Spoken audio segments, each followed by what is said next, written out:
President. To the community of Newtown, clergy, guests. Scripture tells us, do not lose heart. Though outwardly we are wasting away, inwardly we are being renewed day by day. For our light and momentary troubles are achieving for us an eternal glory that far outweighs them all. So we fix our eyes not on what is seen, but on what is unseen. Since what is seen is temporary, but what is unseen is eternal. For we know that if the earthly tent we live in is destroyed, we have a building from God, an eternal house in heaven, not built by human hands. We gather here in memory of 20 beautiful children and 6 remarkable adults. They lost their lives in a school that could have been any school, in a quiet town full of good and decent people that could be any town in America. Here in Newtown, I come to offer the love and prayers of a nation. I am very mindful that mere words cannot match the depths of your sorrow, nor can they heal your wounded hearts. I can only hope it helps for you to know that you're not alone in your grief.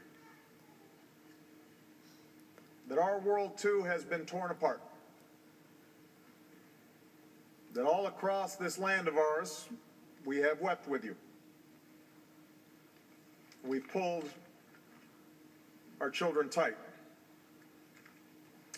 And you must know that whatever measure of comfort we can provide, we will provide. Whatever portion of sadness that we can share with you to ease this heavy load, we will gladly bear it. Newtown, you are not alone.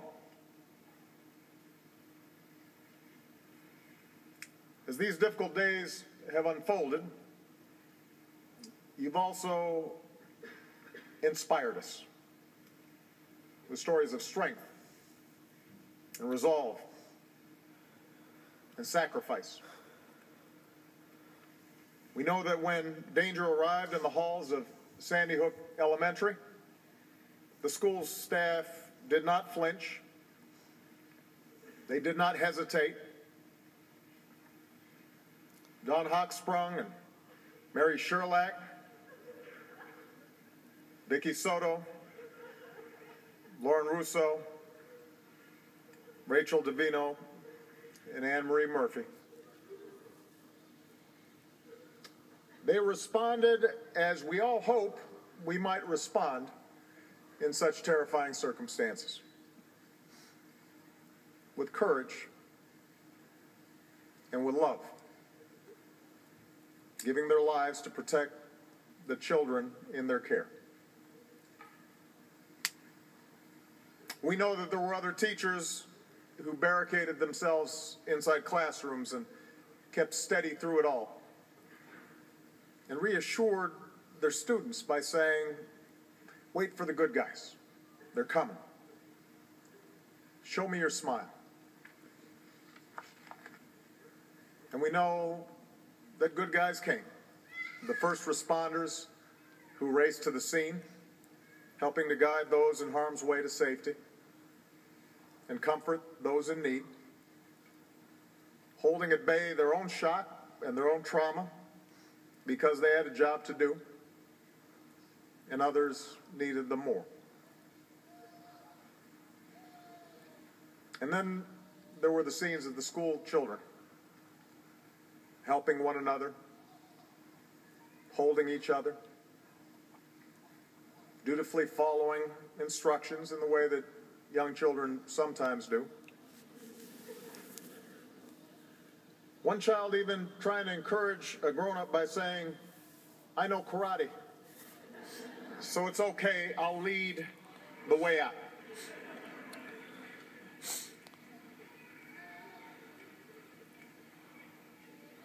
As a community, you've inspired us, Newtown. In the face of indescribable violence, in the face of unconscionable evil, you've looked out for each other, and you've cared for one another, and you've loved one another. This is how Newtown will be remembered. And with time and God's grace, that love will see you through. But we as a nation, we are left with some hard questions. You know, someone once described the joy and anxiety of parenthood as the equivalent of having your heart outside of your body all the time, walking around. With their very first cry, this most precious, vital part of ourselves, our child, is suddenly exposed to the world, to possible mishap or malice. And every parent knows there's nothing we will not do to shield our children from harm. And yet we also know that with that child's very first step, and each step after that, they're separating from us. That we can't always be there for them. They'll suffer sickness and setbacks and broken hearts and disappointments. And we learned that our most important job is to give them what they need to become self-reliant and capable and resilient, ready to face the world without fear. And we know we can't do this by ourselves.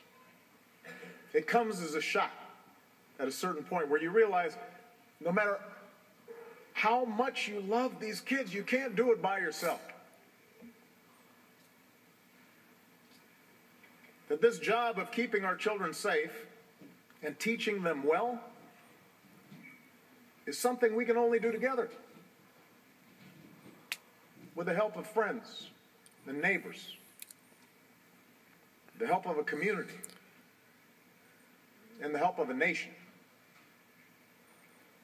And in that way, we come to realize that we bear a responsibility for every child, because we're counting on everybody else to help look after ours.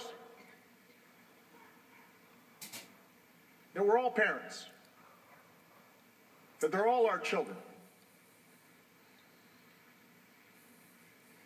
This is our first task, caring for our children. It's our first job. If we don't get that right, we don't get anything right. That's how, as a society, we will be judged. And by that measure,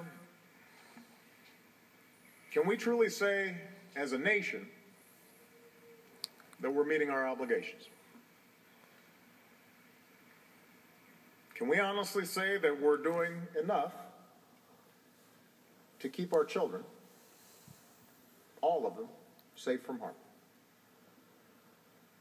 Can we claim as a nation that we're all together there, letting them know that they're loved and teaching them to love in return? Can we say that we're truly doing enough to give all the children of this country the chance they deserve to live out their lives in happiness and with purpose? I've been reflecting on this the last few days, and if we're honest with ourselves, the answer is no.